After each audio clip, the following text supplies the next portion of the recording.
Boom! Welcome back to the Sebs Show, everybody. It's your boy Sebs, co-host Gib, Going on, and guys? today we are previewing both the TUF 27 finale and UFC 226. Um, Shitty news that everyone either woke up to or got last night was Max Holloway is out of UFC 226. I was going to place a big bet on Max Holloway, 5 units. Wow. What do you Yeah. think about the interview that he had previous?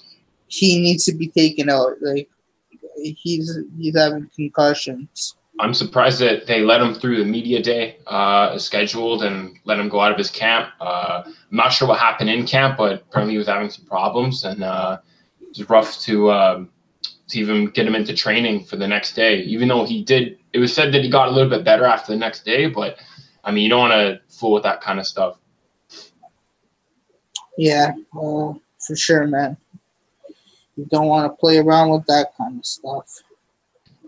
But yeah, hopefully, man, he gets better. Hopefully, they find out what's wrong.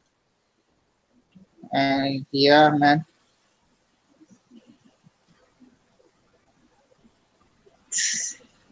Just checking. Here we go. Says here Tyler Diamond and Bryce Mitchell are both 9-0, but they lost on the show, and it said today their records were 9-1 on the weigh-ins. Yeah. So I don't know what the record is. I don't know what I should take that as. I think that's just going to be their UFC record from now on. I guess they have a loss on the record.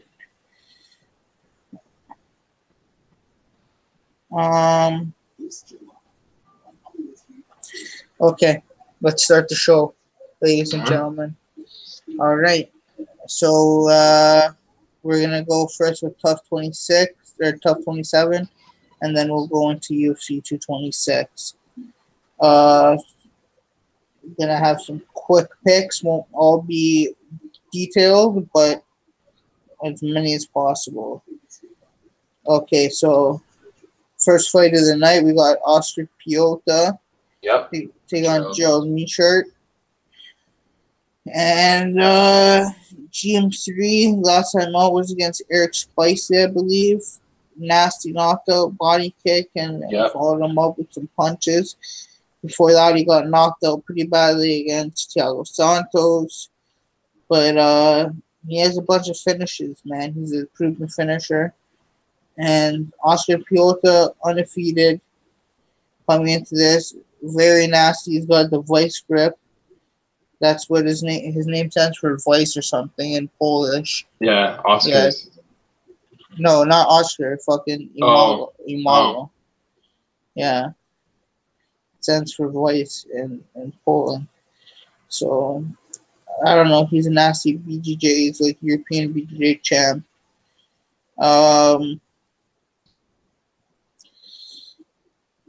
He knocked out Tim Williams. Went to decision with Jonathan Wilson when he got the back a couple times. Tough fight to pick. I'm going to go with Oscar Piota, though. Okay.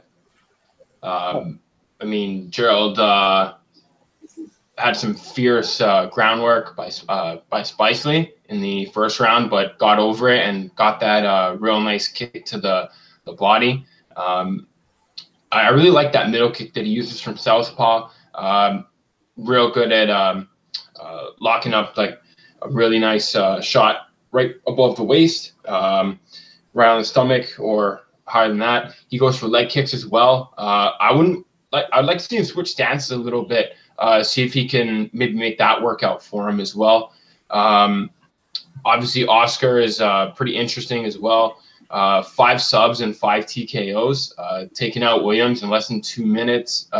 Pretty much showed that he's not. He hasn't let fighters keep their chin up in the air for long. He's on you.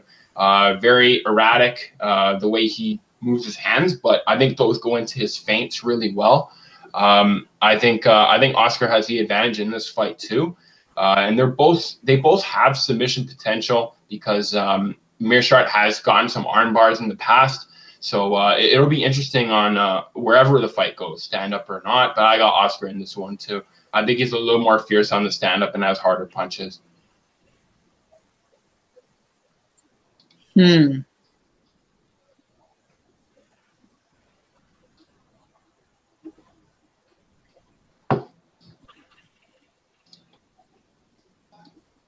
that all you have to say? Seriously? Yeah. You could have kept going. I'm doing something, but okay. It's okay. It's okay. Don't worry about it. Yeah, I'm just checking online. Oh, that line closed super quick. Israel Adesanya and Brad Tavares.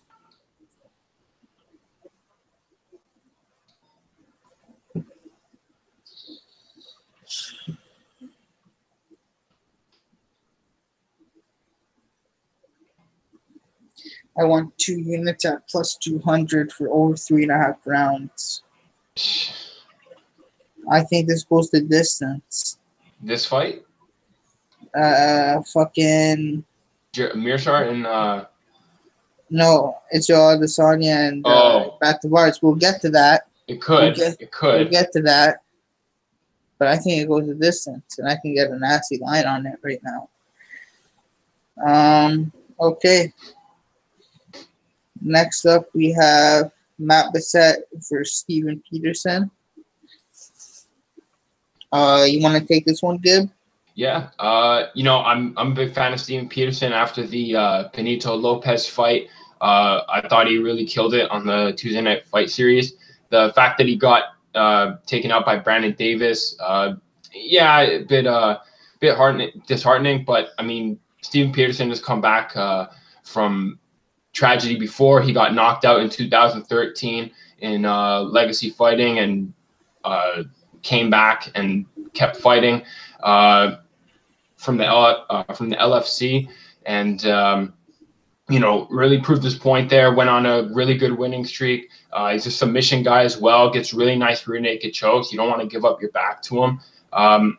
He's got a bit of lankiness on his side. They're both about the same height, but he does use a really nice lanky jab. And Peterson can turn the taps on really quick on fighters. He can blitz them and just throw tons of bombs. It does tend to bite him if the opponent that he's fighting is very light on their feet and also hits hard like Brandon Davis and Benito.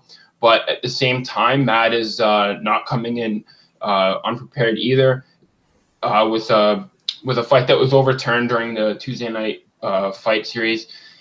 He still has been doing really well, getting submissions and TKOs pretty much up until the point where he was close to being into the going to the Tuesday night fight and onward. He did get his one of his first long decisions, or Enrique Barzola. Real bit of a tough fight, put him through the ringer a bit, but and Enrique's got a lot of skill on him. And he also still hasn't lost a fight and beat Brandon Davis, who also took out Steven Peterson. This is a very down the middle fight. Their submission game is both pretty much on par. I like Steven Peterson's a bit better. I think he takes this. I think he takes this one. The Brandon Davis fight was definitely a setback, but I think he comes back on this one. But I mean, they both have something to prove, so it'll be a great fight. Yeah, I like Matt Bissett here. Matt Bissett got that loss to Enrique Barzola, but Barzola's been on a fucking run. Yep. Barzola has like 4 straight or something like that. 4 straight wins. Yeah. Like only 1 loss in the UFC, and that was a split decision. So Barzola is the real deal. Mm-hmm. So other than that, he got knocked out before that to Kurt Hollaball on the Tuesday Night Contender Series. But Matt Bissett, like, I don't know, man. He just like he's a good grappler. His name's Mangler BJJ. I know he's a good grappler. and the guy can throw it down. I've seen some of his older fights, his CES fights, and against a great Julio. I've seen this Kevin Kroon fight. Just like the guy that's got some power. He's got knockouts before in both those fights. And but Steven Pearson is defensively flawed sometimes. Yeah. And got into kind of the fight that Brandon Davis wanted. Brandon Davis picked him apart, and he came up on the losing end. I'm not sure if we see Steven Pearson get the win here. I think I like Matt Bissett, so I'm taking Matt Bissett for the win. Next up, we got Tyler Diamond taking on Bryce Mitchell. I'm a big Tyler Diamond fan. Actually planning on betting him once the line opens up on them. The line's still not open on them for some reason. But yeah. The guy's he's a D1 national, not national champion, but he's D1 wrestler. Guy comes to fight every time. He's got a hard right hand. We saw in his fight as Jake Cuccinello last night, though, that he got beat up a little bit in gas. Mm-hmm. I don't see that happening in this Bryce Mitchell fight. I see him coming in well conditioned and that not be able to happen. I think he overexerted himself in the finish for the finish. He knocked Jake Cuccinello down 3 times. So there's that. And if you watch his fights on GKO and Tai Chi Palace, this kid's no joke, man. Like he choked out Emilio Chavez. Nathan Stolen, that was a good fight. Him and Nathan Stolen went to decision. He beat Nathan Stolen. He beat this guy Ron Weathers. GKO, they don't feed you top dog at GKO. It's probably his toughest fight was on the show to Jake Cuccinello. That's probably his toughest fight. But no, that's the only fight he's lost.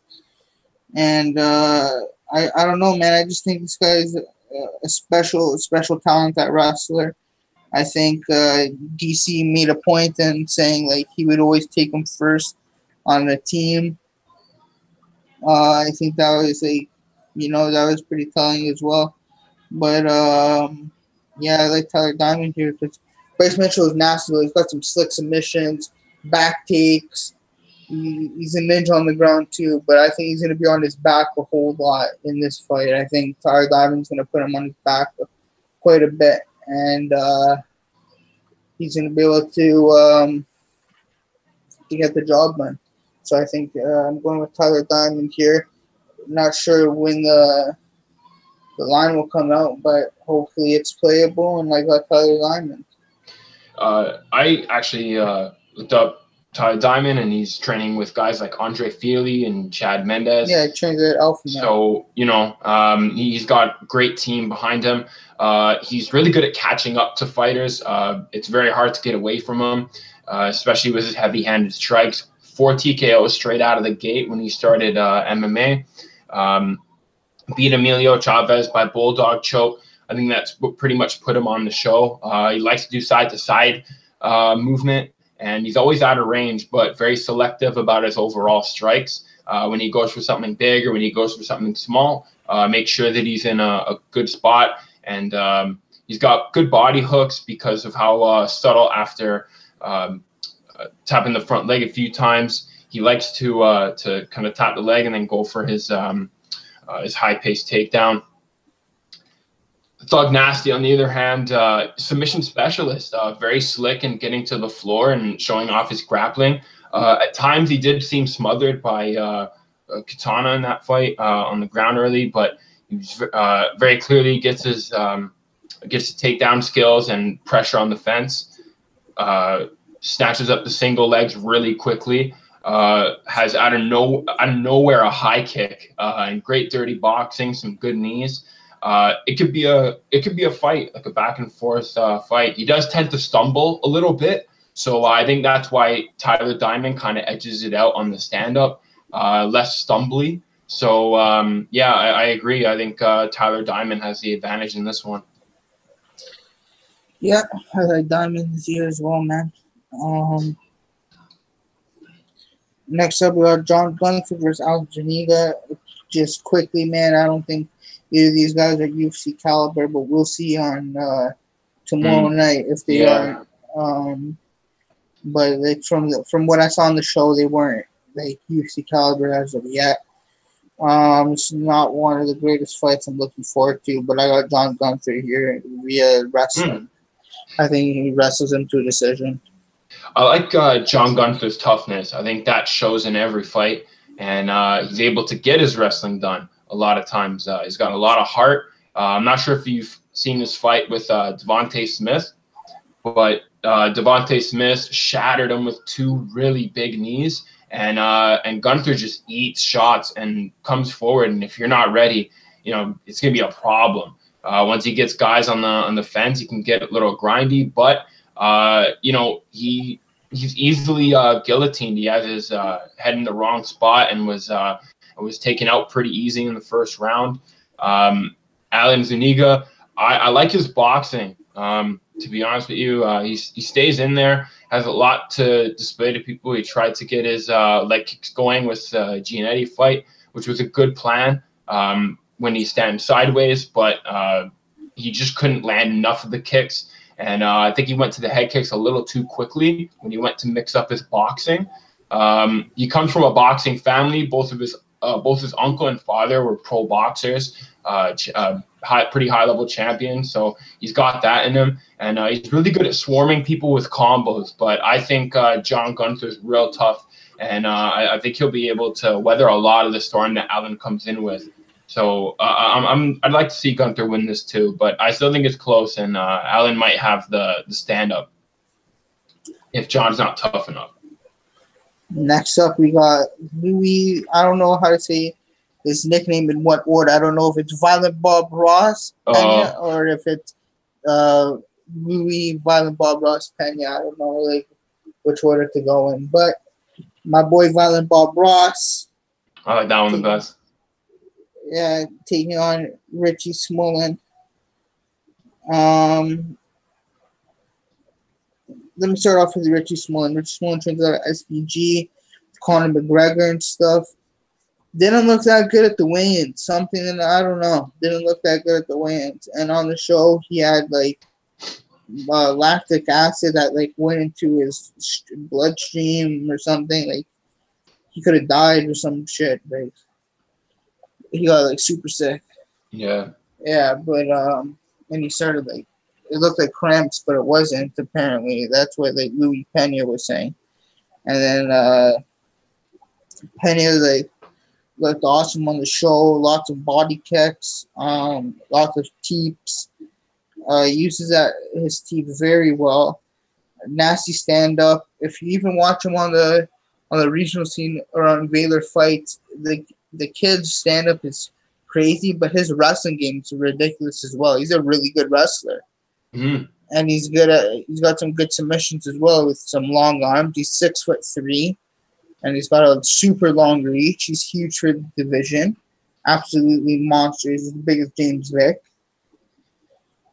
And yeah, man, pretty much I see Richie only.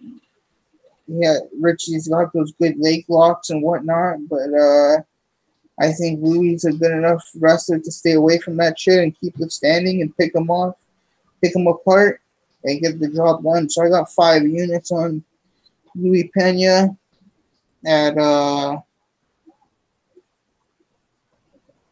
boy Violent Bob Ross. Let me see at what line I got. I think I got minus 230 to win 2.17 units or something like that.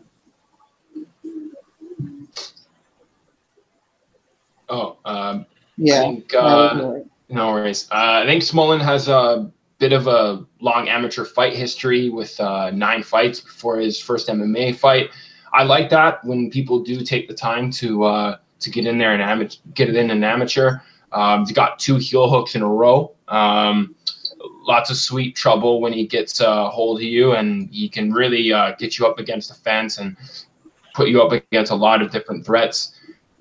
Watch him and Reese McGee. It's a really good fight. It was a majority draw, very rough, lots of takedowns back and forth, and a little bit of submission, a little bit of groundwork, jumping out of submissions in and out. So that was a very interesting fight, and I liked seeing Richie Smullins bring up some combos, and I think he is pretty deadly. But Luis Pena has shown on the Ultimate Fighter that, I mean, he was keeping people away from him, and constantly kicking, broke his foot, terrible injury to have, but he still won that fight hands down. Was able to get a lot of body kicks. He's a good submission guy, like you said as well. He got three subs as well when he first started, an amateur at least. Didn't stay in it as long, but still, I mean, 3 subs in a row, you can't really trash on that. Again, he fights in the phone booth, but I think if he kind of keeps it at a minimum, he can definitely kill a lot of fights just from the range that he has. He's got a great workable jab, and he's very busy with it, and he keeps pretty calm throughout the fight. He really is the violent version of Bob Ross, because he almost seems really calm, but I mean, what he's doing is pretty violent. So I got I don't know, man. I'm really close to going for Richie Smullins in this fight, just off of the McGee fight. It was just a really really close fight, real war. So I think I'm going for him in this fight. But again, I was originally going for Luis Pena until I saw that. So you saw what? It was a real tough fight for him. It was a split decision. I just think that if Luis turns the heat up on him, he'll be able to stand that, because he's been able to stand wars. So yeah, man, straight up. Normally you're a little bit better at exchanging and throwing back and forth, right? Luis Pena, let's get it. Let's fucking cash. Rachel Stovich, the most gorgeous girl in the UFC, take on Montana De La Rosa. Another fight I really don't care about, but hey, Montana's an All-American. I don't think she's an All-American. I think she's just a collegiate wrestler. Mm. She might be All-American. Who fucking knows? But I know she's like a good wrestler and whatnot. But other than that, I think she got submitted by Mackenzie Dern. I'm not too sure. Did she? Yeah, she did. She got submitted by Mackenzie Dern, and then she got knocked out by Cynthia Cavilo. Oh, yeah. Or TKO, at least. And then she submitted this girl, Christina Marks, in Yep. That was the last one. TUF 26 finale. And then Rachel submitted Karina Dvorgan at the TUF 26 finale. And straight up, I like what Rachel's like. I like her size. She's a thick girl. She knows what she's doing. I think she'll be able to stop a takedown. I think she'll be able to keep this on the feet. I think she's the cleaner striker of the two. And I think she gets the job done in a decision here. So I'm going with Rachel Stovich to get the job done. Yeah, I like both of them. I like how they're both coming off of armbar victories. I like submissions. Obviously, Rosa has no KOs on her record. That doesn't mean she lacks power, but just hasn't had an exact spot to use it. And same as Rachel Ostovich. So I'd actually like to see this go to the ground so we can really see who's better and who isn't. I think it's actually a better advantage for Montana to keep it, De La Rosa to keep it standing and use the range, use the punches that she has and try to stay away from her short elbows, her knees, and a lot of her grappling on the stand up. I think if she can maybe go for a lot of leg kicks, she might be able to take it from a distance and probably cruise it to a decision. So I actually think De La Rosa can take this one. I like the height advantage that she has on her. Okie dokie. I think she'll be able to use that at least. Next up, we got Julian, the Cuban Missile Crisis Marquez, taking on Alessio Di Chirico. Julian Marquez came in heavy today, guys. Yep. Came in at 190 for his fight at 186 pounds. So he forfeits 30% of his purse, I believe.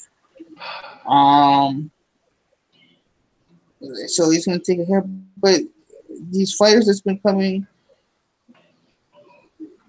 the fighters that have been coming overweight have been winning fights, man. Yeah, they're coming in on off weight on purpose, man. And they're winning fights. They're giving up money though, and you don't want to do that. Yeah, you don't want to do that exactly, but sometimes it's worth it if you're going to win the fight. Mm-hmm. Yeah, and get the next spot, right? Yeah, and like especially the fact that like I don't know, man, these guys aren't being. It's not like they're being penalized that much. They're just suffering 30% of their purse. Other than that, they're winning. If they win, they get more money than they would if they lose. So I don't know. I'm liking Julian Marquez still. I think he gasses a little bit, so he's gonna have to work on his cardio from before. Other than that, the guy's he's got power in his hands, got power in his leg. He got that crazy knockout on Philip Paws not too long ago. And then he fought and he got that submission on Darren Stewart. I think the guy's a fucking like a machine, but like just a tank. But he just runs out of gas a little too often. So hopefully he doesn't run out of gas and he can beat Di Chirico here. Di Chirico's a more technical guy. Sits down on his strikes as well, but not as like sloppy or anything. He's gonna come in. He's not gonna wow you with power or anything, or not even with volume that much. But he's gonna throw very technical, efficient strikes at you. Yep. And I don't know if that's enough to beat Julian Marquez. Maybe on points, but I got Julian Marquez here. I think Di Chirico, he has a great length on him. Again, he can really use the range. But Julian Marquez, I don't think they do him justice in the picture because he always looks short. But he's actually 2 inches taller than Chirico in this fight, which is very interesting. Obviously, Tro throws with a little more technique in his strikes, so he kind of likes to throw them one at a time. Pop the jab out. He can get into split decisions, and he can walk away with them. But he can be submitted. He was submitted by Eric Spuzzy by submission, triangle choke. So, Julian Marquez could be able to do something to him on the ground if he gets him there. Maybe get it back or something. But Alessio does have a few submissions on his side as well. He had a few rear naked chokes, and he also has a key lock submission against Olga Medvedev, and he does have some tools in the chest. But Julian Marquez has I think a lot harder punches to deal with and a lot harder strikes. Once he kicks you and you're off balance, he's running right for you. He does miss a lot of big punches, so I think that's another reason why he does get tired. but Alessio does tend to drop his hands a bit, and he has a free left hand that kind of gets low. And when it does, I think Julian Marquez can use a big left hook over top. And again, height isn't really an issue. They're about the same height. If anything, Alessio is a little bit shorter. So I think we'll get to see a real good fight back and forth. I think Julian Marquez wins this, actually. I actually hope he gets a knockout in this one. Sorry to like jump us off topic here, but did you see DC falling? No. At the presser? No. Yeah, that happened? Yeah, but then he started limping, so I'm a little scared oh no. Hopefully he's okay. Yeah, but he fell. Oh jeez. Yeah. Fuck. We gotta like transport people in bubbles now. Straight up. So they don't get hurt. They can go in, you know? No more sparring. Well, you can spar. You just have to have lots and lots and lots of equipment. Like that big bear suit. Just constant padding. And then you have two really big padded people fighting each other. That's how you spar.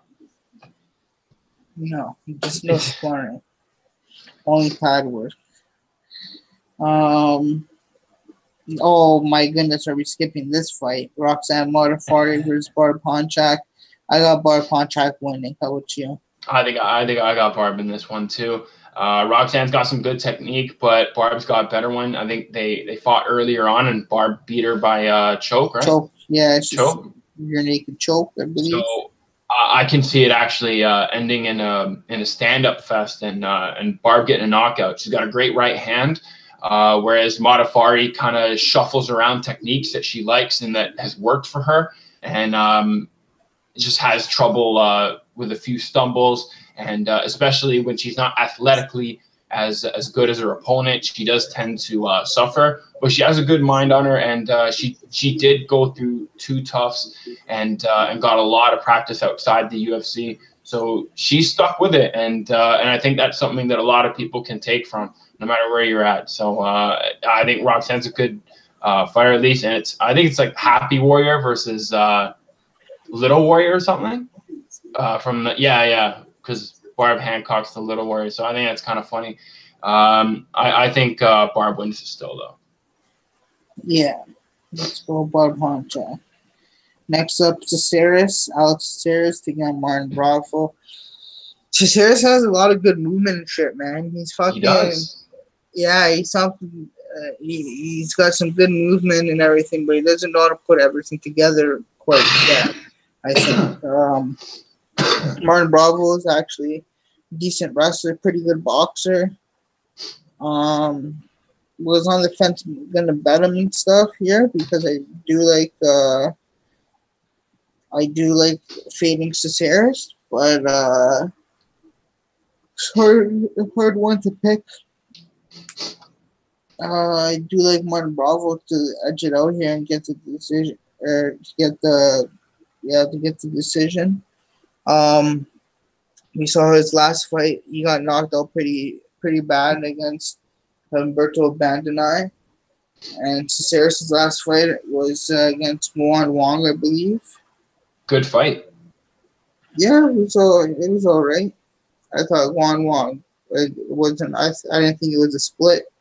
I thought it was Juan Wong took that fight rather easily, but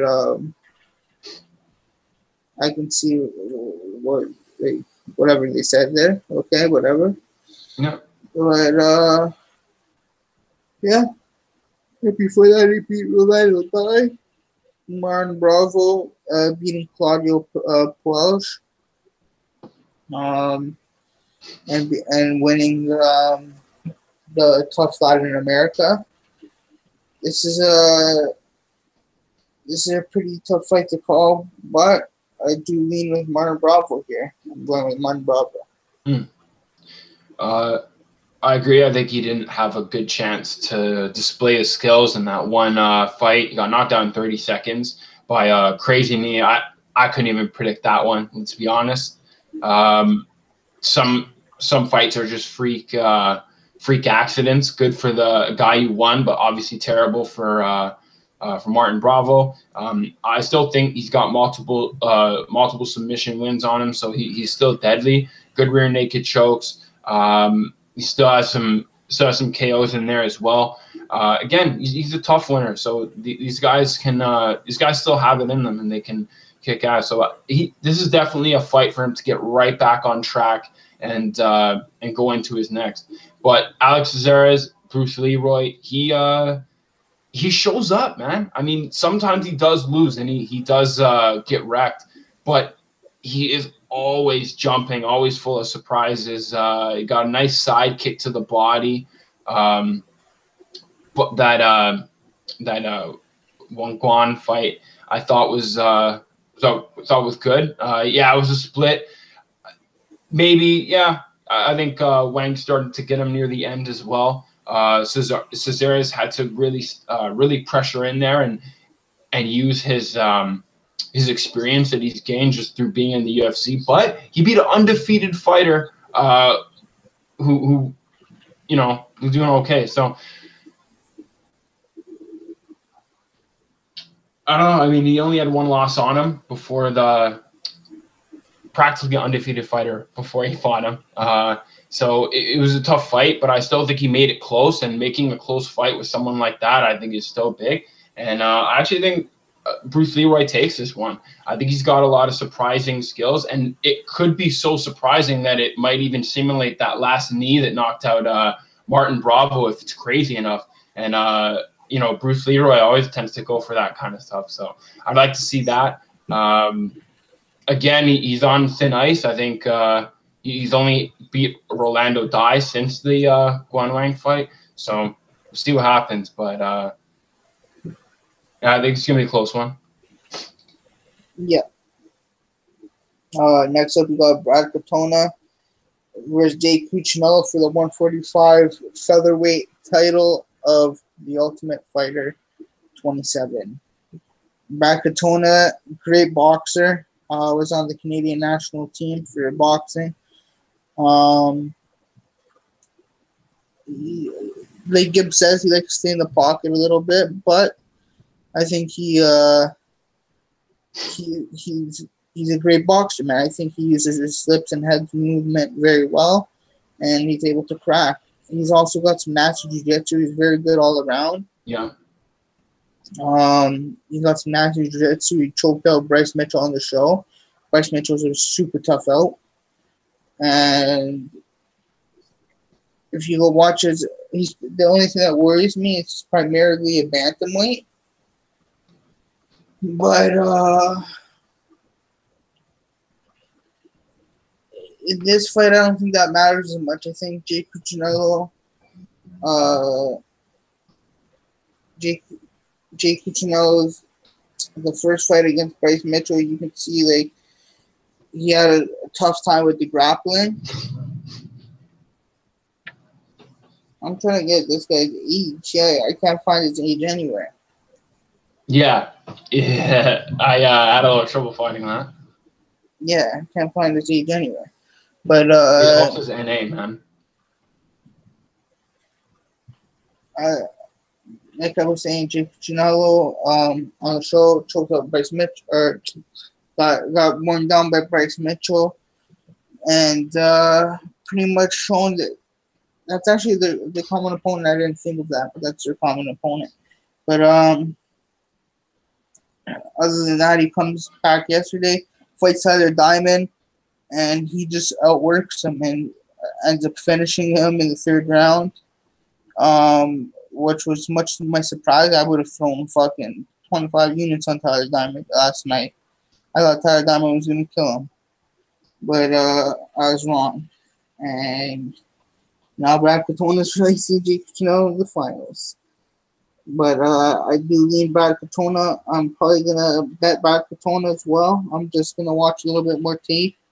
But I'm thinking about making a bet on Brad Katona as well. How about you, Gib? I think even with the submission loss, Jay's still pretty well-rounded. He does possess some submissions and a looping overhand that I like. He has a lot of people's names on it, from whoever's heavy on their front foot, pretty much is front line and center to get hit by it. Sometimes it could be a little hesitant and pull strikes back, which I think will get you caught eventually. But, he goes right into takedowns as well. He's got good hands up, so I like that. Looks for nice takedowns. It can be a problem when he starts to pass. He threatens a lot of chokes, and you got to be calm to fight him. Brad Katana, coming from the SBG gym and fellow Canadian, he's got the Connor style, pretty much down. He stays far away, hands kind of wide out, looking to use the looseness, and I like that. He's got a lot of weapons because of it. The only problem is, again, you got a big target everywhere, just because of how loose and how open your body is. I can see a few problems, but other than that, I mean, he made his way back up in the Phillips fight and went right back to work on the stand-up, bounces in and out, throwing some basic kicks in the inside leg and the outside, spending a lot of time at the distance, likes to bounce. The phone booth could be a problem if he stays in there too long, but he's great at feints, and he overall stays pretty cool. So I actually got Brad Katana in this fight. I'd like to see him take it. Yeah.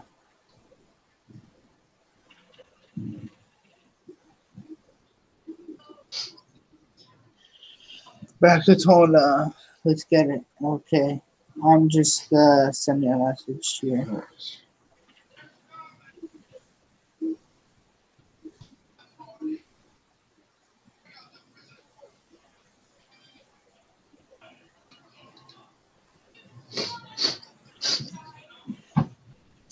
Okay, so co-main event: Mike Trizano, the Lone Wolf, Joe Giannetti, Skeletor, I think his name is.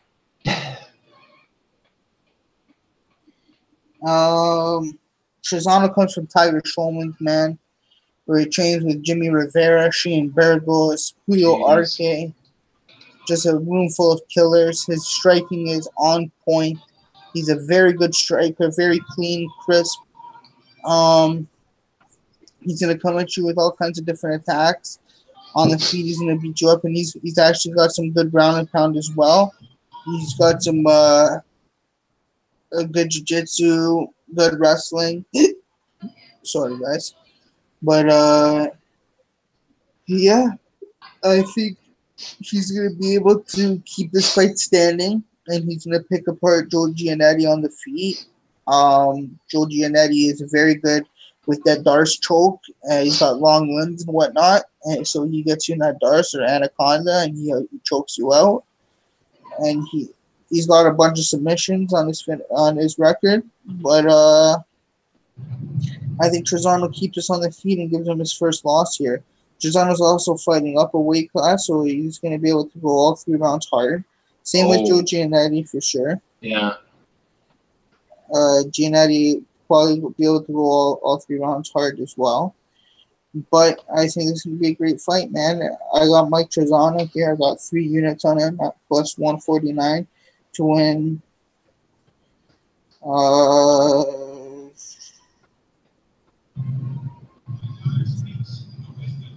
To win 4.47 units.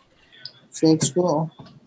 What I like about this is we finally get to see, out of all the undefeated fighters, who gets to keep their 0. And I mean, I think we all knew that having everybody being thrown into a pressure cooker, nobody is really coming out the same, and only one is going to have to.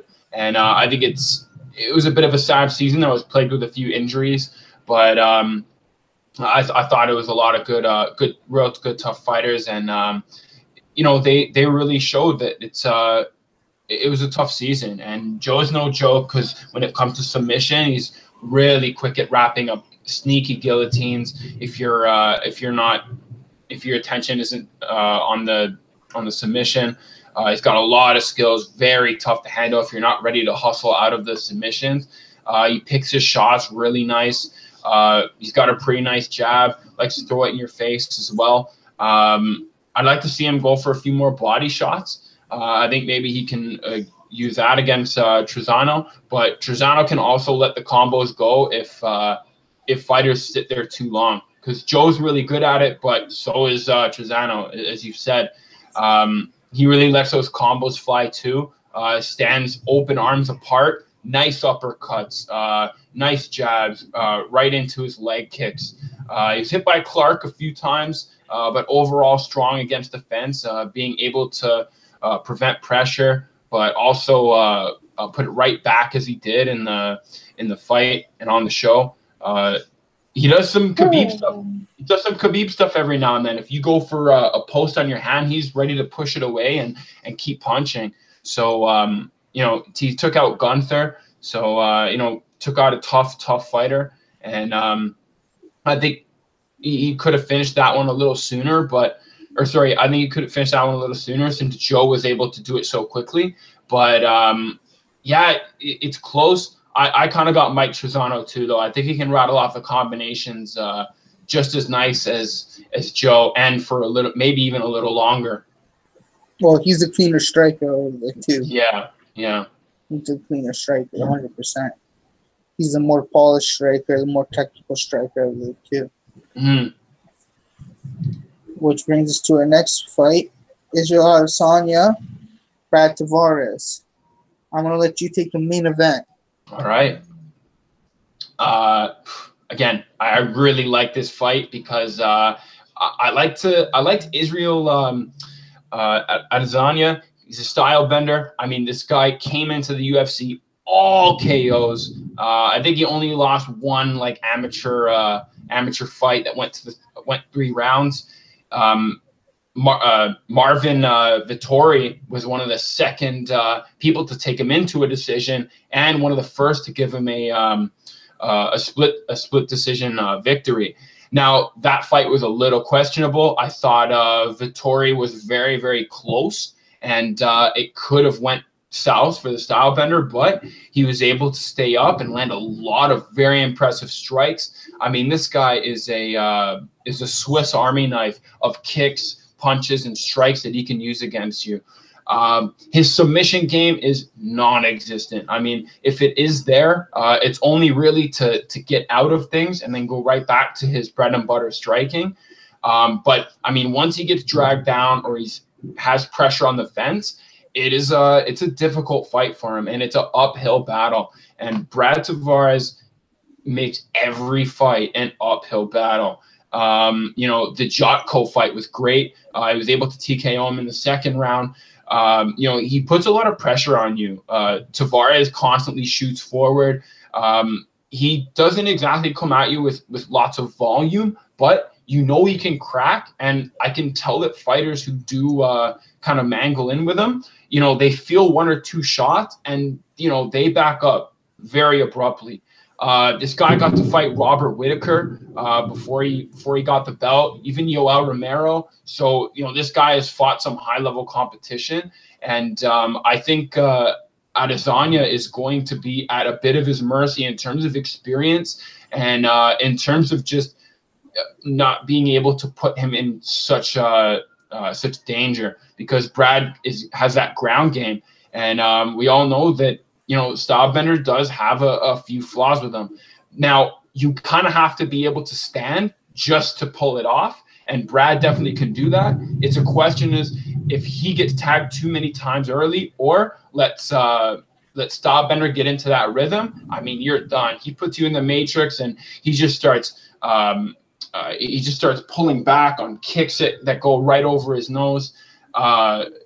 Checking kicks and coming back. He's very relentless when you screw up. But when he's messing up and he's stumbling, he doesn't tend to do very well. And if he's off balance and he gets his leg up in the air, it could be a tough time, and you can get thrown onto the ground and not get back up for the rest of the round. And if you have to fight again in the next round, I mean, you're already down 1 and you got to kick it back up. So it's going to be a very tough fight for Stylebender, and I think he actually gets his first loss by Brad Tavares, to be honest with you, whether it's by decision or submission. If it does go to a decision and it keeps standing, then, hey, Stylebender definitely might have it. But I think Brad's going to put him in a lot of problems against the fence and on the floor. Yeah, I don't think so. I don't Really? think so. Yeah, I don't fucking think so. This is the conversations we need to have on the show. We need to scream at each other. Fair enough. Israel Adesanya is good. He's good. No, but like to be honest, he's faced a bunch of grapplers already that they've thrown his way. They've thrown Rob Wilkinson his way. If the power gets cut out, it's because lightning's outside, guys. So yeah, if this show goes off anytime, it's because of that. Yeah, that's because of that. But he's faced Rob Wilkinson, who's a decent grappler, and he's faced Marvin Vettori, who's a good grappler. He's not going through guys that are just strikers here. So he's facing guys that are trying to take his ass down to the floor. And he's outstruck them both times. He's a better striker than Brad Tavares. Oh, 100%. 100%. By levels. You know, there's levels to this game, of course. He's a better striker. And Brad Tavares is saying he can keep with him on the feet. I don't think that's the case. I think Brad Tavares has to get this to the floor. Yes. And if Brad can't get it to the floor, then he's got to make this ugly against the cage or something. He's got to do something to make this ugly. He's got to make this his fight, or else Adesanya is going to run away with this on the feet, which I think he's going to do. I think Adesanya is going to piece him up and just win rounds over time, win 3 rounds, get the job done, and that's it. So that's our wrap up for TUF 27 finale. Now we're going to jump to UFC 226, everybody. So switch on over to UFC 226. Don't go anywhere. Stay right here because we're not going anywhere. But no commercial breaks here. No commercial breaks.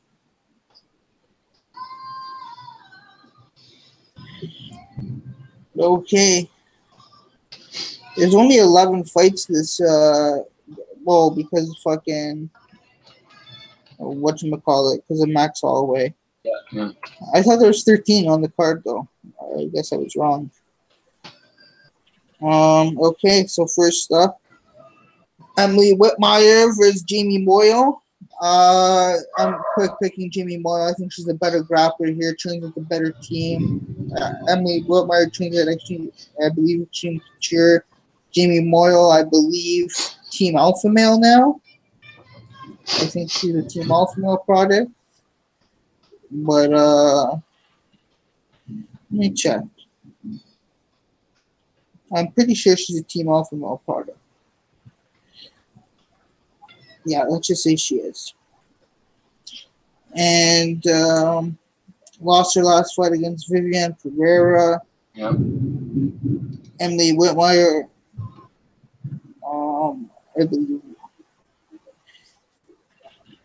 Yeah, she lost her last fight against Viviane Pereira. Then she beat Kaylin Curran before that.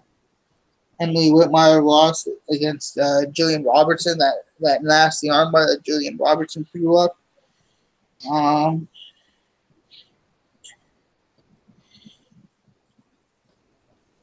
To be honest, this is a tough fight to call, but I'm going with Jamie Moyle. I like how Jamie Moyle in a previous fight beat JJ Aldridge. I think that's real big considering what she's doing right now. Emily Whitmire definitely didn't have the greatest fight against Jillian Robertson, but she's more of a decision girl. She got a submission armbar on the Ultimate Fighter, but lost to Roxanne Modafferi.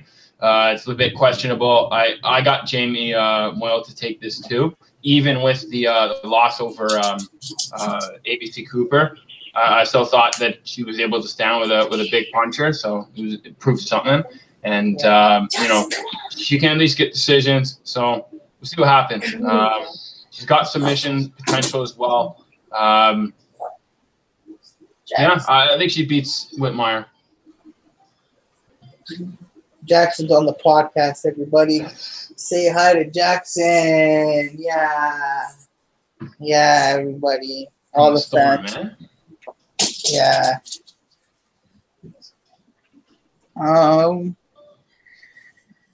Next up, we got Daniel Hangman Hooker taking on Gilbert Durino Burns.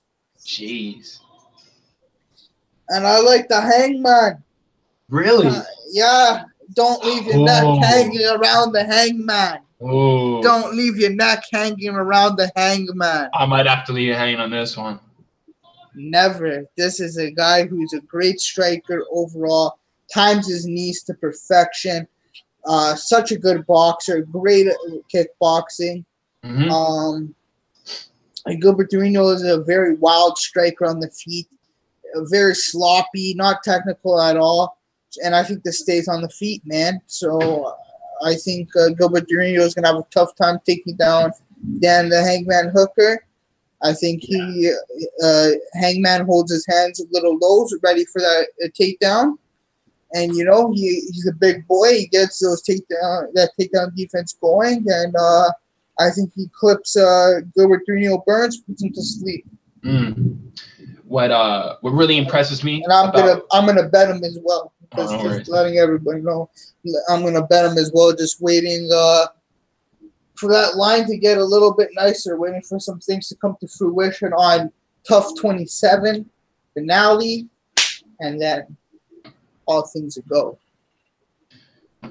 What I really enjoyed seeing was the Dan Moret fight, because you got to see Gilbert Burns get hit after swinging one of those big shots, which he does expose him, because he does leave after missing a big right hand or a big left. It's so easy to crack this guy. But if you choose to do that, you are now off. You are now open, because you have one hand out and it's striking him.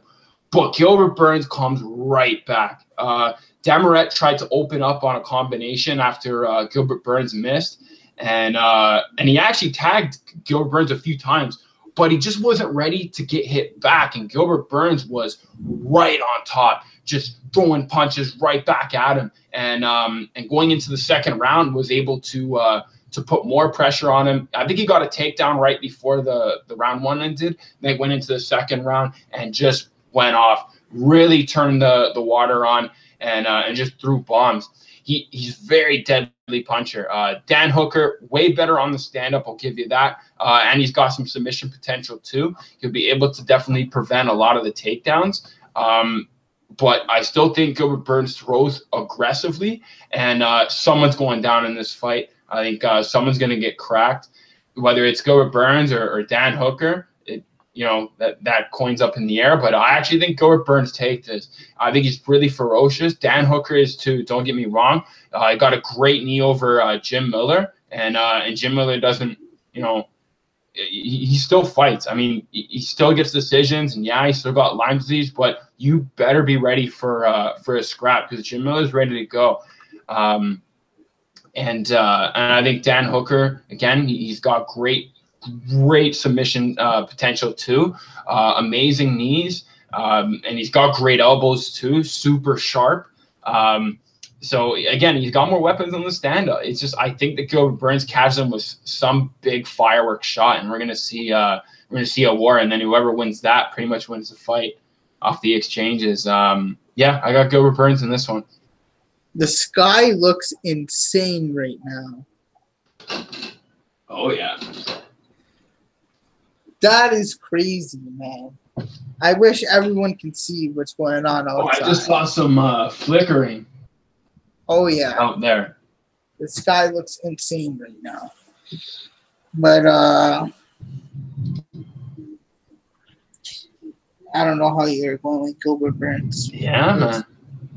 You're breaking my heart. Well, not really, because we're always against each other on a few picks, so it doesn't matter. But yeah, take your Gilbert Burns. Will do. I got Mr. Burns. I'll call your Gilbert Burns and raise you a Dan Hooker. Excellent. Yeah. Curtis Millender, take on Max Griffin. Who you got? I got Millender. I got Millender as well. Yeah. There you go. He's got some nasty strikes. The kid can strike. That knee he threw up to Tilo Alves was super high. He threw a super high knee. Super high knee. Landed that clean. Yeah. Really good striker. If you watch his fights in LFA as well, the kid's no joke, man. He comes here to fight. But there's just something, man, it's just like a gut feeling. I was just having a gut feeling or something that, like, this is not a great matchup for him. Mm-hmm. This is just not a great matchup for him against Max Griffin. Max Griffin is a great boxer. He's not going to quit. He has no quit in him. Watch him against Zaleski Dos Santos. He doesn't quit when he's almost knocked out. He's on wobbly legs. He's got heart, man. And I think here Curtis Millender is going to have to put a lot in here. I think he's going to win by decision. I don't think he'll be able to knock him out, but that get ready for that right high kick. That right high kick is going to be there all day for Millender, and he's going to time it really nice. So get ready for that coming. But other than that, man, I got Millender to take the win here. Yeah, I like how Millender just really has flexibility in that kick. He's a knockout artist. He doesn't need any submissions. If anything, he just uses whatever type of grappling to just get back to what he's doing. He has gotten choked out in the past in Bellator days, but at the same time, he's been able to actually go late rounds into the fight. He has a few 5-round fights, so he's no stranger to stamina. And Max Griffin, I think he's a very safe boxing kind of fighter. I thought the way he beat Mike Perry was very smart and pretty much the blueprint. And it's what everyone's going to be copying to beat Mike Perry. Just run away from him and keep jabbing around and picking your battles. Max Griffin's a really smart fighter. We'll talk about Mike Perry in a little bit. Okay. Yeah, that was a change, that fight. Anyway, Max Griffin, he was able to box out with Mike Perry. I thought he did a really good job in that fight. He did take a few shots, but I mean, you're going to against Mike Perry. He's going to throw for the fences too. But Curtis Millender, man, shit, this guy swings some heavy lumber, and again, that huge, crazy high kick that can come out of nowhere and in any round because the guy has stamina. And I don't know why. I think he changed his name from Curtis Caution Millender to Courteous. I'm not sure. I heard that his name used to be Caution for some reason. I don't know why. I'm pretty sure he's been Courteous Curtis for a while. Is it since the UFC he changed it? No, way before that. Okay. I watched a fight where his name was Cautious. So I mean, be cautious of that big high kick because I think it's coming from Max Griffin. Body or head. Take your pick, man. I got Millender by knockout. Oh, by knockout. Okay. What round? Maybe the third. Because he's a workhorse. He'll do it. Hell, he has a few second-round knockouts, man. Okay, next up, I'm going to let you take this one. Lando Vannata versus Jakar Close. Oh, okay. I had Rob Font next for some reason. Anyway, Jakar Close with Lando Vannata, right?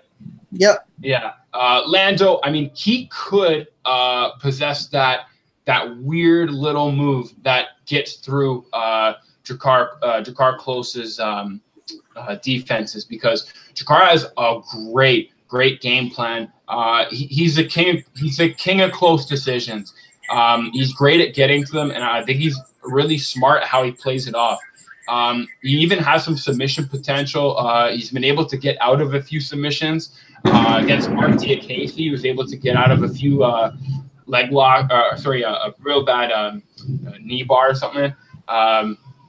Maybe it was something else, but I know he got out of a few leg threats, and he was able to bring that to a split decision. And Mark Diakese is pretty dangerous. The David Tamer fight didn't go his way, but again, Lando Vannata has had a few fights that have that were a little tough for him. For example, the Bobby Green fight went to a split. Again, he fought David Tamer as well and got a loss. But he does have real good experience fighting high-level opponents like Tony Ferguson. Jakar Close hasn't really hit any high-level opponents. This is probably one of his real big first, good fighters. Lando can do anything. I mean, he trains with Cub Swanson. He goes for those cartwheel kicks. Anything is game, man. Anything is game. Weird uppercuts. Great footwork. The only thing here is the difficulty in moves that he picks are sometimes a little off. He stumbles a bit, and if you can get him off of a failed move, or maybe even him half turning around or giving his back, it can get really dangerous for him. And Jakar Close might take those moments and put them into points. Start getting the jab out there, start getting the boxing working. Jakar is a very common fighter, whereas Lando is a more wild and crazier setup. So it's going to be really interesting which one wins over this. I still don't know who wins this. I kind of like to say that Jakar Close takes it just off of being patient, and he's seen crazy kicks like this before. But again, Lando Venadas are just different. He fights weird, and he can set you up for a really big spinning wheel kick, man. Yes, he can. I like his movement. He's just an unreal former BMXer rider or whatever. His movement's something to behold, and his kicks are dangerous. The guy's got some crazy movement, and it's like not even for you to like play around with. It's not like that Ito Patel movement. It's like this guy's moving in and out of shots really well. He's and that like even like that spinning back kick he hits on spinning heel or whatever, the fucking spinning back kick he got on John McDessie. Yep. That was dangerous. I saw that shit. God. I saw that shit live. He did not need room or anything to pull that off. He hit that real quick. He hit that. And I think against a guy like we've already seen a guy like Jakar Close lose to a guy like David Tamer, which also beat Lando Venata, but David Tamer is more of a fighter like Lando Venata, so I think Lando Venata has that his back pocket. I think he's a striker that can beat Jakar Close, and I like him in this matchup. So I'm liking. I didn't bet him, but I like Lando Venata here to get the win. Next up is Rafael Sansal versus Rob Font. You want to take this one as well? Sure, man. The reason I like this fight is Rob Font's performance over Thomas Almeida was awesome. I really like his uppercuts in that fight. He was really able to put together great combos to take out a very high-level opponent. I know a lot of people saw Thomas Almeida coming right back and being able to finish off Rob Font and go right back to where he was in the standings. But Rob Font's a tough fight. I really like his uppercuts. He throws these so dangerously, sets it up with nice jabs. He's got submission potential too. He hits hard throughout the fight. He really does seem ready for any type of fight. Like if it's going 3 rounds, if it's high paced in the first round, he takes advantage of it. Or even if it's not with him, he'll find a way to turn the heat down on whatever opponent is trying to pressure him. And he's gonna need to do that a lot with Rafael Assunção. Assunção, man, you might be able to call this guy the king of split decisions because he wins a lot of them. He does have quite a few too. He gets people in some very compromising positions, and he's able to avoid a lot of big, crazy moves like kicks. I'm pretty sure Marlon Moraes threw a few, dice rolling kicks where, it it was a matter of chance if it hit you, but it was so fast, and Assunção just, was able to avoid it and staying far away enough. That fight really impressed me. I thought it was real close, but I still think he edged out Moraes, and Moraes is a real big fighter in that. He beat Aljamain Sterling too. Again, Aljamain Sterling is back on his pace too. So again, no joke. He's beating a lot of guys who aren't really supposed to. Who he's not supposed to really win against. I mean, he lost against TJ Dillashaw, but he's still waiting for his time again. And Rob Font is that fight that he wants to take with him. Obviously, the experience really relies on Rafael Assunção, but I think Rob Font has a lot of the basic tools to pretty much win him the fight. I like his uppercuts, and I think if he keeps it simple, he'd be able to beat Rafael Assunção, decision or not. Yeah, I have to agree with you too. I do like Rob Font in this fight, but I like Rafael Assunção a little bit more, just because of the fact that you can see he's like, especially that Matthew Lopez fight. He was sitting down on his punches a lot. He was going for that knockout. So expect this to be actually a slugfest. I think this is going to be a really good fight, guys. This could be fight of the night. Expect this to be a really good fight. Really? Not Perry? Oh yeah. That'd be like fight of the night or something. I don't know. I don't know. Perry's not that entertaining. But yeah, I'll get to Perry in a little bit. But yeah, this could be fight of the night, man. With the way he's sitting down on his punches, and Rob Font has those slick uppercuts that you were talking about. He's got that nasty right hand, looping left. He's got a quick jab too, man. Very, very nice jab. It's 1-2 is very nice that he puts together. It's a tough fight to call, but I'm gonna go with Rafi. Rafael Assunção. Okay, next up we got Paulo the Eraser Costa taking on Uriah Hall. And Paulo Costa is a fucking wrecking machine, man. You watch him against Gareth McKellen, against Oluwale Bambozi, and against Johnny Hendricks. He's feasting on them. He goes up against him and he hunts them down. He puts them against the fence, and he just lets off these nasty Muay Thai vicious attacks. It was just like not letting go of anything. And he puts together his strikes very well. He's very confident in himself. And when he's striking, he's very confident in the octagon, and he knows that it's his octagon when he's in there. It's his octagon, and he takes that like for something. Uriah Hall has a little bit of a chin issue that we saw against Krzysztof Jotko be exposed, but then he came back and he knocked out Jotko. I think if Uriah Hall isn't the faster guy in the fight, he has problems, and he's very dynamic and whatnot, but when he starts getting himself inside these brawls, he gets inside of a lot of trouble, and I think Paulo Costa is going to be able to bring him into a brawl and give him a lot of fucking trouble, man. I got 4 units on Paulo Costa with somebody later in the card, but I'm very confident in Paulo Costa here. This guy's just huge. He was able to take out Johnny Hendricks and Ben Bosa. Just no real effort, not a lot of didn't really need much to do it.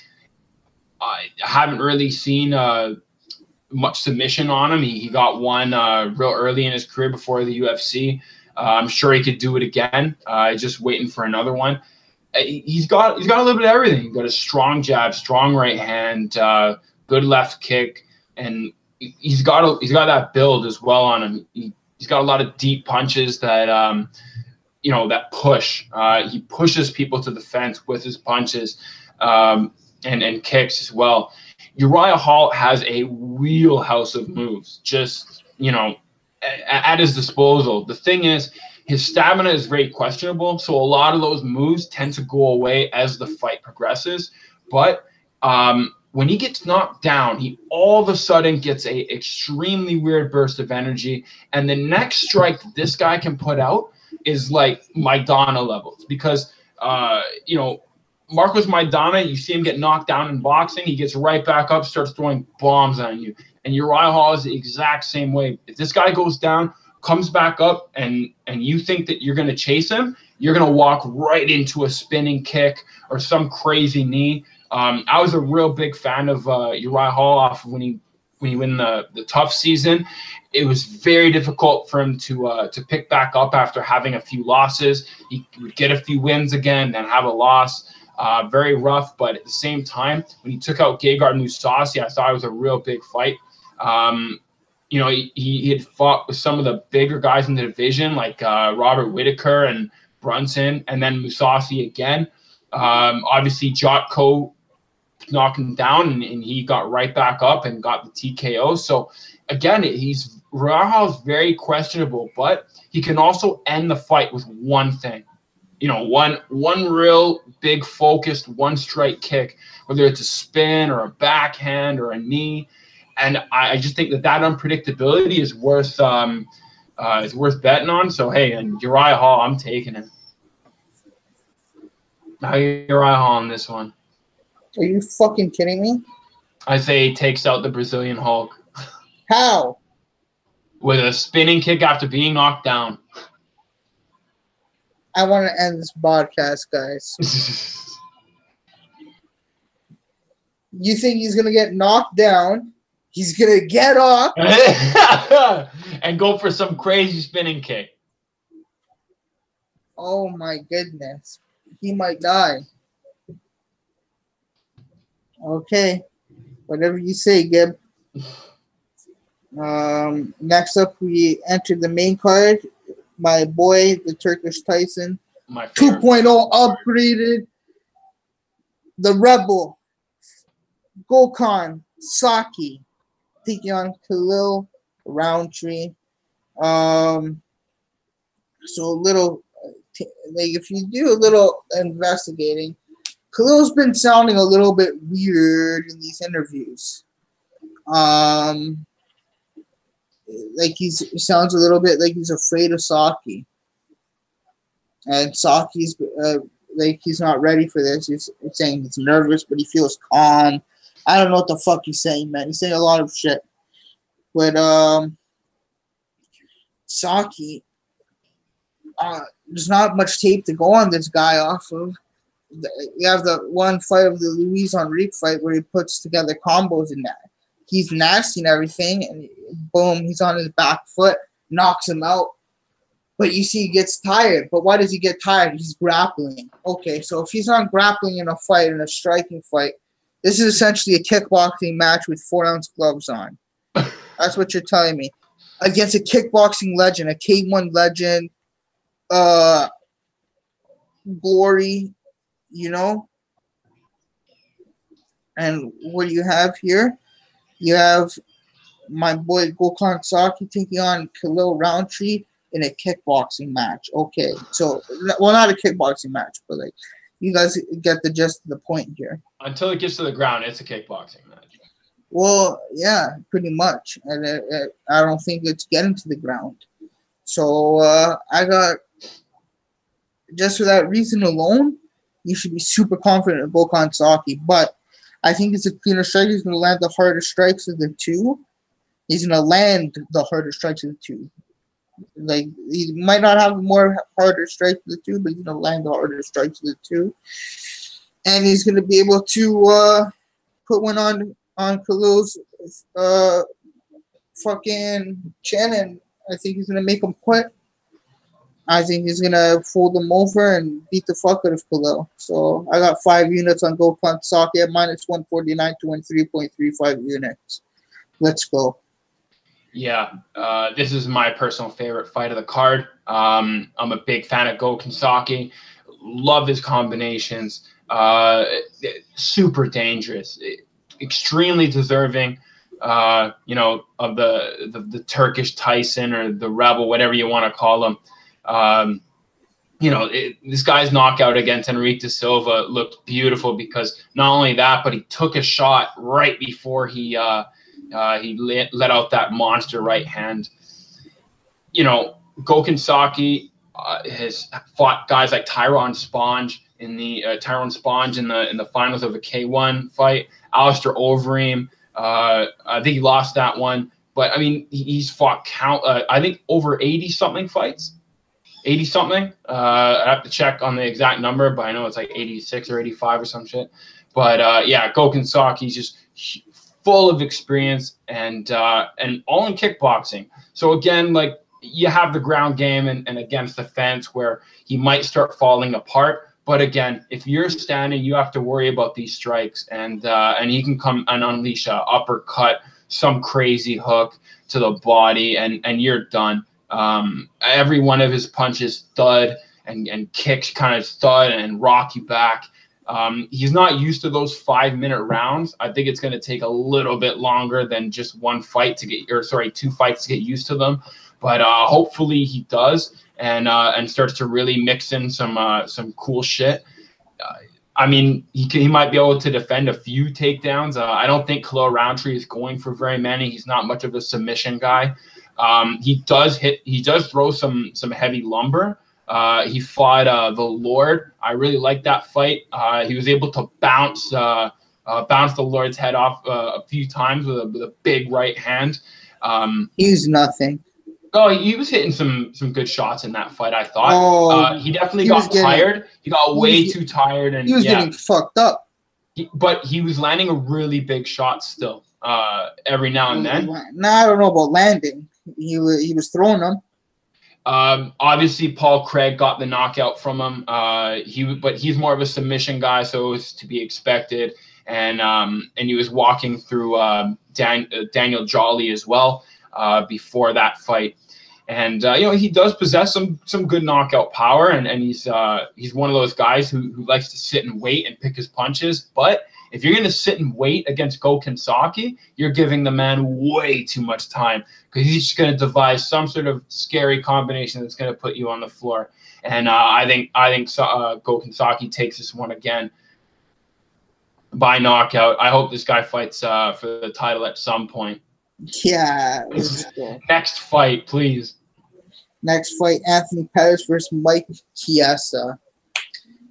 Mike Chiesa, dangerous motherfucker. Coming at you from sick jitsu. Very dangerous on the floor. Gets full mount, and he does work, man. He's got a very heavy mount. He's got a good ground game. He's got a good back take. Good rear naked choke. He's got good stand up. He puts the pressure on you, grinds you, puts you against the fence, takes your ass down, knows how to work you. And Pettis isn't used to all that kind of pressure and all that stuff. He doesn't like that. He likes space, but he's not going to get space here. So to be fair, I got my boy Mike Chiesa here to get the job done.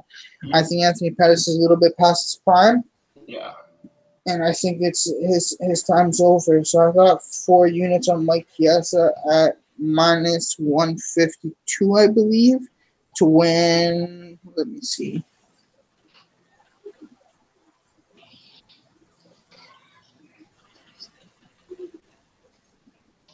Four units, Chiesa minus 152 to win 2.63 units. So yeah. I like Michael Chiesa a lot in this fight. I like the way he takes the back. He's extremely good at that. You gotta watch out for this guy's choke. I definitely watch a lot of Michael Chiesa tape just on how he gets there and how he works in his wrestling and good grappling. I think it's great to watch and always kind of eye-opening to see how he does things. I definitely catch something new every time I watch him fight. I'm surprised he didn't have any knockouts because he does put people in a lot of threatening positions with his hands sometimes, though he will always go for the takedowns and pressure on the fence. Obviously, guys like Kevin Lee, who are strong enough to keep themselves away from that fence and put the pressure right back on, are definitely guys who can weather that storm, as well as Joe Lozon and George Masvidal, who got a submission on him. But at the same time, I still think Michael Chiesa could take Anthony Pettis' back. And with Pettis at the age he's at, he hasn't really pulled off a crazy submission in a while. Charles Oliveira. But at the same time, I mean, he's kind of fading. Those Showtime kicks are just not there from round 1 to round 3 where they used to be. They're starting to kind of make appearances every now and then. He still has that karate and it's still very active. But at the same time, if he's kind of lazy with it, or if he's standing there for too long, guys will make him pay, like Max Holloway did, and even Dustin Poirier with the type of boxing that he jumped Pettis with. So, Michael Chiesa has to really get those hands going fast in order to make Anthony Pettis think that he's throwing a jab or something, and then he can maybe start going for those back takes and start pressuring the ground game. I don't see Anthony Pettis doing very well on the ground with Michael Chiesa, but at the same time, Michael Chiesa is going to have to get him there because Anthony Pettis pretty much has a great stand-up game, and fresh off the bat when he's healthy, round 1, it could be very difficult to beat him stand-up. So Michael Chiesa might have to wait for those later rounds and go for the submission if he doesn't get him on the floor immediately. So I think Michael Chiesa still wins it. I think he even submits him. But Anthony Pettis is still pretty deadly, and he's got a lot of kicks to pass before he gets him down. All right. So what, you like Michael Chiesa? Yeah, I think Michael Chiesa beats him. Okay, so next up, Mike kicks and stop him and shit. Paul Felder to young Mike Perry, and Mike Perry does one thing. He comes at you like this, and he's ready to throw that right hand. And he throws a little bit of other stuff, goes like this a little bit, and then he throws that right hand. And against Paul Felder, a guy who doesn't have to cut any weight, or probably didn't have to cut that much weight at least, but pretty much any weight. And coming in against like a decorated Muay Thai striker, dangerous with the elbows, dangerous ground and pound, just dangerous kickboxer, Paul Felder, against Mike Perry, who stalks guys pretty much around the octagon, waiting for that one shot to be delivered. And if he doesn't get that one knockout punch, he's in trouble. We've seen it against Santiago Ponzinibbio. We've seen it against Max Griffin. We've seen it against Alan Jouban. We've seen him get a little bit chinny as well. So I do like Paul Felder in this matchup quite a bit. I'm going to be betting him. Hopefully the line stays where it is. But I'm hoping to bet him if everything comes to fruition on tomorrow night. So, yeah, I do like Paul Felder quite a bit in this matchup. And I'm going to be betting him. Nice. Yeah. That's my thought as well. I think Paul Felder is he's got a little bit more of the weapons. He's got the kickboxing. Already an amazing commentary. I like whenever Paul Felder's on the team, and his head's in the game. He's got a great fight mind and I think a pretty high level fight IQ. So I'm sure he's not only seen Mike Perry fights, but commentated on them as well. So I'm real sure that he knows what he's getting involved in. The Max Griffin the Max Griffin fight is a good blueprint on how to beat him, kind of keep your distance and keep all those combos flowing like Paul Felder does. Again, Mike Perry, he blitzes you, and that's a strategy, and he's real good at it because when guys do tend to stop him, he always comes at you blitzing with a slightly different strategy, and then we'll just keep running that play again. Again, it does get a little inconsistent, and the results kind of may vary at times, and they don't exactly put him into the greatest spots. But Mike Perry is always dangerous from round 1 to 3. He can get you knocked out and real fast. As he does lose his energy in decisions, he does tend to fall off, like against Ponzinibbio. So no disrespect to him. Ponzinibbio is a fucking champ, but Paul Felder. Paul Felder is great at getting back up off of fights that he's losing. The Charles Oliveira fight almost had him get choked out in the first round, and then all of a sudden he comes back, starts raining some elbows down, and Charles Oliveira tapped to elbows. Paul Felder can get you into some deep trouble if you're spending your energy carelessly, and you really don't want to try to go for a submission on Paul Felder without having it, having the position and everything locked in, because if you can't get it and he gets out later or the round ends, man, Paul Felder's coming right back at you, and the pace is going to be extremely high. So I think Paul Felder takes out Mike Perry. Again, it's a very explosive fight, and he's going to have to watch out in that first round because Mike Perry comes out no excuses. But as the fight goes on, I think Paul Felder will find his rhythm and be able to beat Mike Perry, whether it's a decision or he ends it. Okay, next up we got Francis Ngannou taking on Derek Lewis, and Francis Ngannou is just a beast, man. Has like a crazy work ethic, is what I'm told. Not what I'm told, from what I see. The guy is always learning, always getting better at this sport. Took a tough time out, his last time out against Stipe Miocic. He went all 5 rounds with the champ, the baddest man on the planet, but fell short because of wrestling. Pretty much was his main kick in the butt there. But I don't think there's any wrestling to be involved there. I think this is going to be a brawl from beginning to end. I think the first round is going to be very patient in who throws the strikes and whatnot. But I think as soon as Francis Ngannou connects, he's going to be able to put Derek Lewis to sleep. I know Derek Lewis has got some bombs as well, but I don't think anyone has the Francis Ngannou bombs. I just think those are the different kind of bombs that not anybody has.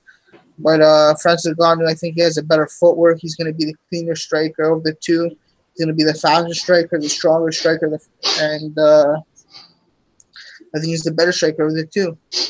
And I think he's able to capitalize on that. I think he gets the job done. And I think he knocks out Derek Lewis. Okay. I got 4 units on him and Paulo Costa. Let's see. I think it was at minus 163. Yeah. 4 units, Paulo Costa and Francis Ngannou, minus 163 to win 2.45 units. So I'm pretty fucking confident in both of those. And pretty confident in my boy Francis Ngannou to get the job done. I think this is another coin flip fight. It could be anyone really, with one shot from either of them could end the night. I'm even predicting a double knockdown at this point. Lewis does surprisingly well against taller fighters and taller opponents, and has shown he can put people in deep waters even early.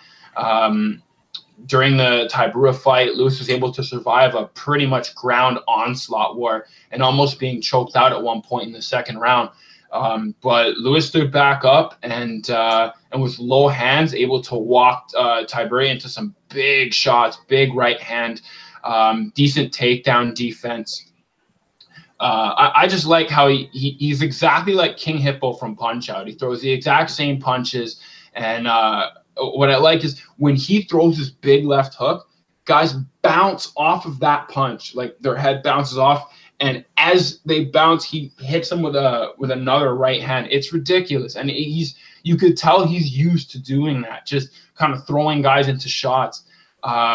Again, he's a real tough customer, and it almost looks like he is tired in those late rounds, but he's a survivor, and he can go, 4-3 high rounds, man. he does end a few fights in the first, but recently he's been getting up there in the rounds. So Francis Ngannou, on the other hand, had his first ever 5-round fight against Stipe, but again, that's the champ. He was able to give Stipe a huge welt over the eye at the end. I thought that was a big feat and just shows the toughness of Stipe in general. I'm an incredible big fan of his Kimura win over Hamilton, and I think he can even do that to Derek Lewis if he wanted to. During the Stipe fight, the 5 rounds is a little bit too much for him again. It seems like Stipe got his arm isolated Ngannou got his arm isolated by Stipe in that fight, and had some punches being thrown by Stipe's free hand in his face, which really seemed to frustrate Francis Ngannou on the ground. I don't think Derek Lewis exactly possesses a lot of good groundwork, but I think that would be a key to beating Ngannou. Ngannou's got some hand speed on him, though, for a big guy. It does tend to fade, but it always tends to come back into play if he's in trouble or if he wants to throw a cross counter. Again, this is a crazy fight. Anyone could go down. I like Derek Lewis just a little bit more, so I'm going for him. I'd like to see him. I'd like to see him get a shot at the heavyweight belt, if anything. If he beats Ngannou, he's definitely got some bragging rights. Yep, if he can beat him. I don't think he will, though. Next up, we got Daniel Cormier take on Stipe Miocic for the heavyweight title. Ooh. Our main event of the evening. So, Cormier moving up to 265 here. He's weighing. He said he's going to weigh in around 240 to 248, something like that. It'll be like maybe 245 pounds for weigh-in. So he's going to be bigger than Stipe. Stipe is usually 240. I think he's going to have the wrestling advantage, obviously. And I think he has a cardio advantage as well. I think he's going to be able to embrace the grind. If this goes 5 rounds, I lean heavily towards Daniel Cormier. I think he gets the job done over 5 rounds. If this is over quicker, you think it's Stipe Miocic. But I see this going to decision, and I see Daniel Cormier taking this decision. I think he gets a win here, just based off his wrestling, off his grind, off the just more ground and pound control on the bottom, just winning in ugly situations where he shouldn't. I think he gets the job done like that. I got 2 units on Cormier at plus 230 to win 4.6 units. A lot of people are putting it on Cormier, man. I don't think Cormier is going to really be able to perform a lot of his striking, at least with Stipe. The reach is just way too much. But I mean, in terms of wrestling, Daniel Cormier is at the perfect height. I mean, he's smaller than Stipe, and he's real close to the waist, real close to that high crotch takedown that he likes to go on about getting. And, it can really annoy a guy like Stipe. And I could definitely see what people are saying when Daniel Cormier can throw around anybody. And he did win a huge Grand Prix, heavyweight Grand Prix, and taking out everybody. So, he definitely has the potential. And Daniel Cormier, again, super good wrestler, only really loses to John Jones. So high level. Fought what's his name? Gustafsson in a crazy split decision war. They were trading uppercuts, and Daniel Cormier won because of his wrestling. He got Buddy to the ground and was able to grind him out and even be formidable on the stand-up. And I think that's what Stipe is really scared about. I think Stipe is scared of losing just a little bit of stand-up and then having DC kind of take it to the ground and get really aggressive there, because his level of wrestling is way higher than Stipe. Stipe really has the height advantage, and he has to stay away and keep this fight standing. It could be very difficult in a 5-round fight, and I'm sure DC is real good.